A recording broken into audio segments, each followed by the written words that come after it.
Min familie de har altid gået på jagt i flere generationer, og jeg er blevet rigtig meget præget af min far gennem min opvækst.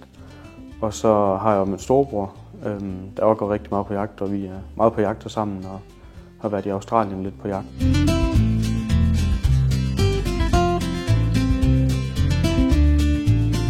Uddannelsen er rettet mod alle unge mennesker, som i bund og grund har en naturlig interesse for jagt og for naturen i helhed. Jeg vil gerne bruge uddannelsen til, at jeg på sigt, når jeg er færdig med den her uddannelse, kan blive en herregårdsjæger og være her over mit eget sted, hvor jeg kan stå for jagter og opdræt. Men herregårdsjæger laver jo meget forskelligt.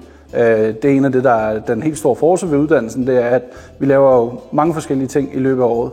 Det vil sige, at om foråret kan det typisk være en del mere plante og forberede og pleje og vedligehold af remiser og naturen, hvor vi hen under sommeren og så videre begynder at samle æg, ruge fasaner ud og få fasankyllinger hjem. Hvis jeg skal give et godt råd, så er det i hvert fald at komme ud og opleve det. For eksempel, hvis man nu skal i noget brobygning af et eller andet, så kom ud og snak med nogen og se, om man kan komme i brobygning i en uge eller et eller andet, for at se, om man kan komme ind den vej, for ligesom at opleve det, hvordan det er at være i det.